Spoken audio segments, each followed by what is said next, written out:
శ్రీ మహాగణాధిపతయే నమః. ఐం మహాసరస్వత్యే నమః. శ్రీ లలితాంబికాదేవ్యే నమః.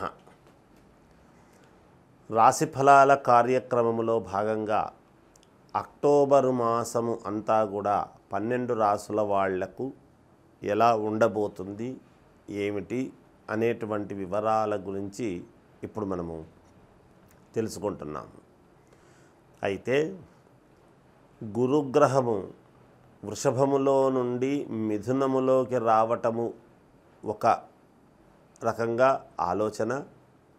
అలాగే ఈ గ్రహాలు ఎప్పుడూ కూడా కొన్ని సందర్భాల్లో మారుతూ ఉంటాయి, ఒకే చోట ఉండవు కదా.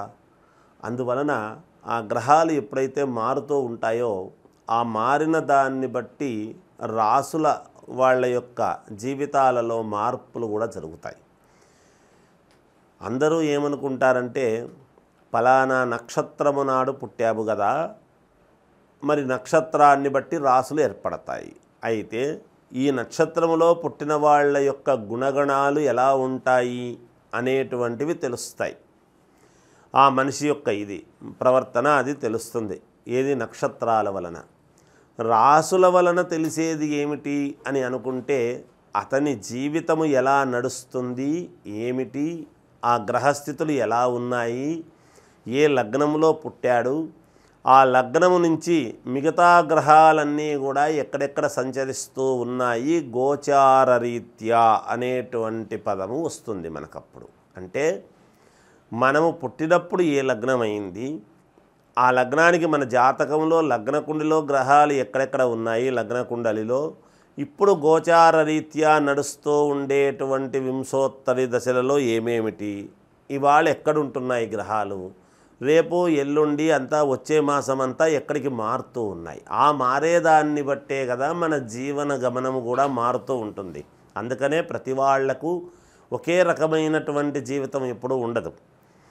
ఏదో ఒకటి మార్పులు జరుగుతూ ఉంటాయి. ఆ మార్పుల్లోనే మంచి మార్పులా, ఏమైనా ఇబ్బంది కలిగినవా అనేటువంటివన్నీ కూడా మనము విశ్లేషణ చేసుకొని చూసుకోవాల్సినటువంటి అవసరము ఏర్పడుతుంది.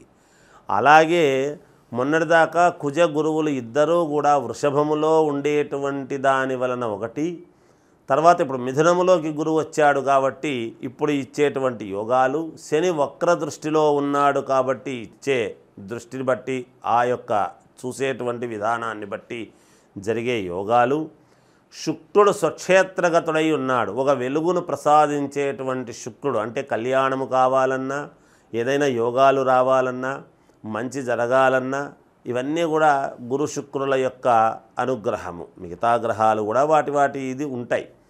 అలా గ్రహాలు మార్పు ఉండేటువంటి దాని వలన ఏమి జరగబోతుంది అనేటువంటి విధానమే ఇప్పుడు మనము అందరి 12 రాసుల వాళ్లకు కూడా తెలియజేసేటువంటి విధానము. మేషరాశి వారికి ఈ అక్టోబరు మాసమంతా కూడా ఎలా ఉండబోతుంది అంటే చాలా బాగుంది అని తెలియజేస్తూ ఉన్నాను. వ్యాపారమునందు అభివృద్ధి, అంటే ఎటువంటి వ్యాపారము చేసుకునేటువంటి వాళ్ళకైనా, చిన్న వ్యాపారము దగ్గర నుండి పెద్ద వ్యాపారాలు చేసుకునేటువంటి వాళ్ళ వరకు కూడా అభివృద్ధి పదములోనే ఉండబోతున్నది మీకు. ఉద్యోగాలు చేసుకునేటువంటి వాళ్లకు స్థిరత్వము అనేటువంటిది ఏర్పడుతుంది. స్థిరత్వము అంటే ఏమిటి అంటే, మమ్మల్ని ఏమైనా ట్రాన్స్ఫర్ చేస్తారేమో, ఇక్కడ ఉంచరేమో, వేరే చోటికి వెళ్ళాల్సి వస్తుందేమో అని అనుకునేటువంటి వాళ్లకు కావచ్చు, లేదా ఇంకా స్థిరత్వము చేయకుండా ఏదో మామూలుగా టెంపరవరీగా తీసుకొని చూద్దాములే అనుకునేటువంటి వాళ్ళు కావచ్చు. ఇట్లాంటి వాళ్ళకందరికీ కూడా స్థిరత్వం అనేటువంటిది ఏర్పడుతుంది. అంతేకాకుండా ఉన్నతమైనటువంటి యోగ్యత అని అంటున్నాడు. అంటే గ్రహాలు చాలా అనుకూలం ఉన్నప్పుడు మీకు అనుకూలమైనటువంటి, అంటే మీ యొక్క జీవితంలో కొంచెం అప్గ్రేడ్ కావడం, అంటే ఉద్యోగంలో ఒకవేళ ప్రమోషన్లు రావటము కావచ్చు, శాలరీ పెంచడం కావచ్చు, మీ స్థితిగతులను బట్టి కొంచెం యోగ్యత పెంచుతారు అనేటువంటిది ఉన్నది. అలాగే కుటుంబము అభివృద్ధి, కుటుంబానికి సంబంధించినటువంటి వరకు అది అభివృద్ధిలోకి ఎలా తీసుకురావాలి, ఏమిటి అనేటువంటి ఆలోచనలు చేసి దానికి తగిన నిర్ణయాలు మీరు తీసుకుంటారు. గృహమునందు శుభకార్యము చేస్తారు. ఇంట్లో శుభకార్యముకు సంబంధించినటువంటివి మాట్లాడుకొని చేయడం అనేటువంటిది ఉంటుందిగాక. బంధుమిత్ర ఆగమనము అదే దానికి సంబంధించిందే ఉండొచ్చు, లేదా మామూలుగాను రావచ్చు. బంధువులు మిత్రులు అందరూ కూడా ఇంట్లో కలిసి ఆనందముగా సంతోషముగా ఈ మాసమంతా కూడా మీరు గడుపుతారు. తరచుగా ప్రయాణాలు ఏర్పడవచ్చును. ఈ మాసములో మామూలుగా ఉండేటువంటి దానికంటే కొంచెం ఎక్కువగా ప్రయాణాలు చేయవలసినటువంటి అవసరము ఆవశ్యకత ఏర్పడవచ్చును ఈ రాశి వారికి. సంతానము అభివృద్ధి. సంతానము అభివృద్ధి అంటే తీసుకోవాల్సినటువంటిది ఏమిటి అంటే, ఒకవేళ సంతానము లేని వాళ్లకు సంతానము నిలబడటము కానీ, లేదా పిల్లలకు మంచి చదువులు ఉత్తీర్ణత మంచి ర్యాంకులు వచ్చినాయని కానీ, లేదా ఉన్నతమైనటువంటి దేశాలకు వెళ్ళటానికి కావాల్సినటువంటివి కానీ, ఇలాంటివి పిల్లల విషయంలో ఏదో అంటే వాళ్ళకు కావాల్సినటువంటి యోగాలు జరుగుతాయిగాక. అంతేకాకుండా ఉన్న గ్రహస్థితుల దృష్ట్యా కాస్త నరాలకు సంబంధించినటువంటి చిన్న చిన్న ఇబ్బందులు కలగవచ్చునేమో అనేటువంటిది సూచనప్రాయముగా తెలియజేస్తున్నాను. దానికి త్వరితగతిన హాస్పిటల్కు వెళ్ళి కాస్త ఏదో మందులు తీసుకుంటే వెంటనే నయము అయ్యేటువంటి ఇది కూడా ఉన్నది. కాబట్టి ఎక్కడ ఏమీ ఆందోళన చెందాల్సినంతటి పరిస్థితి అయితే ఏమీ లేదు. అలాగే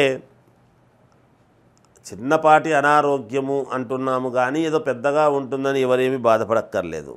ఎవరైనా ఇంట్లో పెద్దవాళ్ళు అంటే తల్లికి కానీ ఎక్కువ శాతము తల్లికి అనే అంటున్నారు.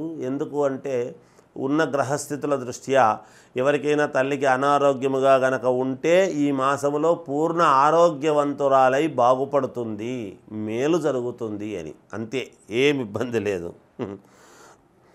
అలాగే విద్యయందు చదువుకునేటువంటి విద్యార్థులకు విద్యయందు పరిపూర్ణముగా మీకు మేలు జరిగే అవకాశము ఉన్నది. శ్రద్ధగా చదవండి, మేలు జరుగుతుంది.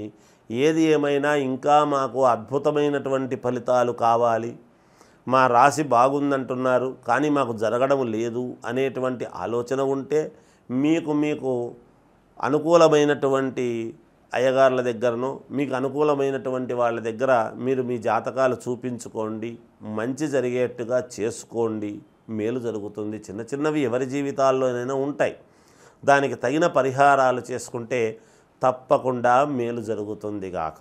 జయోస్తు.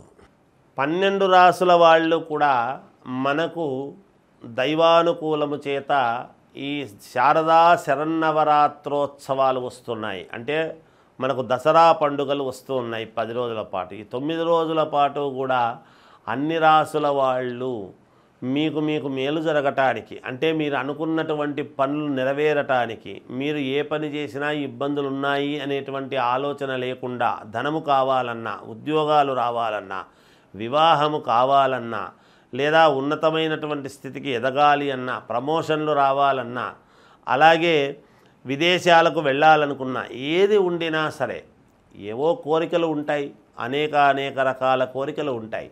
దసరా పండుగలలో మనము అమ్మవారికి ఏమి నివేదన పెడుతున్నాము, ఏమి నమస్కారం చేస్తున్నాము, ఏ పూజ ఇచ్చినాము, ఇవన్నీ ఒక ఎత్తు. అవన్నీ మీకు అనుకూలవంతముగా కావాల్సినటువంటివి చేసుకోండి. కానీ నేను చెప్పేటువంటి పరిహారం మాత్రం అన్ని రాసుల వాళ్ళు తప్పకుండా మీరు చెయ్యండి, మీకు మేలు జరుగుతుంది. ఏమిటది అంటే, ఒక శ్రీచక్రము అనేటువంటిది ఒక పటము దొరుకుతుంది, ఒక ఫ్రేమ్. ఆ శ్రీచక్రము పటమును తెచ్చుకొని దాన్ని పసుపు నీళ్లతో శుభ్రముగా తుడవండి. తుడిచిన తర్వాత శ్రీచక్రానికి మధ్యలో బిందువు అని ఉంటుంది.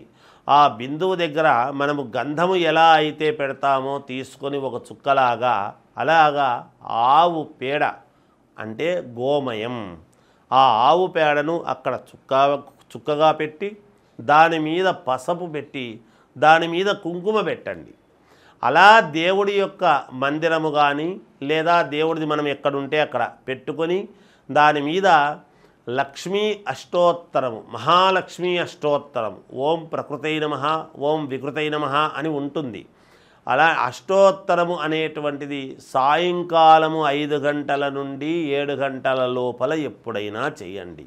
అది అసుర సంధ్య వేళ అంటాము, గోధూళి వేళ అని. తథాస్తు దేవతలు ఉండే మనకు తథాస్తు అనేటువంటి సమయం. ఆ సమయంలో ప్రతిరోజు కూడా ఈ నవరాత్రులలో అలా కుంకుమార్చన చేసి ఆ కుంకుమను మీరు ధారణ చేసుకొని అంటే ముఖాన పెట్టుకొని బయలుదేరండి. తప్పకుండా మీరు అనుకున్నటువంటి పనులు జరిగి తీరుతాయి అని తెలియజేస్తూ జయోస్తు. లోకా సమస్త సుఖినో భవంతు.